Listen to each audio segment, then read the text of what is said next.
We're going to talk about right now proper posture at the piano or keyboard.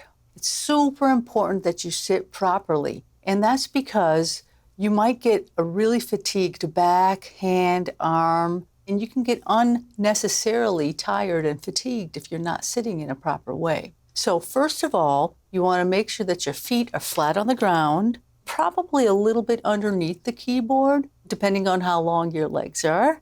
And then you want to make sure that you're sitting on the front half of the bench, not the back half of the bench. This puts me in a different position. Now I'm kind of like reaching my hands out, and it's not a comfortable position. It takes much more effort. It's also more like a TV watching posture. We're doing something important that takes lots of energy, so we need to make sure that we're sitting in an active motion. And the other thing is you want to make sure that your shoulders are back, and a nice little stretch can be to pull your arms out like so, and it feels really good to do. The correct way to place your arm when you play the keyboard is to have it be parallel to the floor. So the bench height is super important, okay? Because that's really going to affect, again, how your practicing goes. Because if your wrist is not at the proper angle, what happens is, again, there's too much strain on the tendons in the wrists. And there's many things that are involved with this. If you're playing an acoustic piano, it's a pretty set height for the keyboard. And the bench that comes with it, hopefully you can make a little higher or a little lower in order to achieve the parallel relationship between your arm and the floor. When you're playing a keyboard, sometimes it's a little bit more difficult to find the right position. Some keyboards come with a keyboard stand that you can adjust. So you want to make sure that either the stand can be adjusted or whatever bench that you buy can be adjusted. And you might be a little surprised, you'll be playing it lower than you think. Now, the next thing we're going to talk about is your finger numbers. This is important because some instruments use different finger numbers.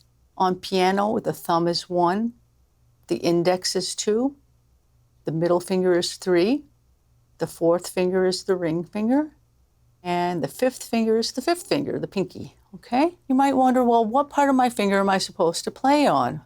And you want to play on your fingertips, but sometimes people think that that's a little bit too close to their nail. So a good place to find the part of your finger to play on is to make a gentle fist, and then you open it, and then you do something I call knocking on the door.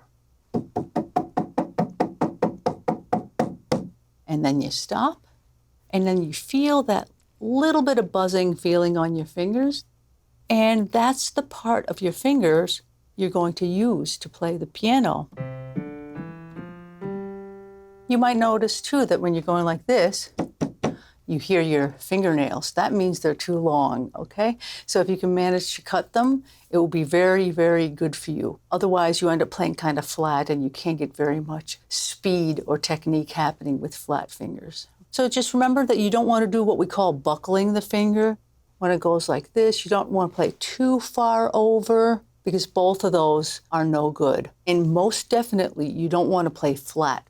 The other thing I want to talk about is what the time of day is that you practice. It's super important that the time of day that you practice is a time where you feel alert, you're feeling well, you have energy, okay? Sometimes if you wait until the very last thing in the day, you might not have the same mental energy that it takes to really learn new skills for your brain. I suggest that you start a practice journal.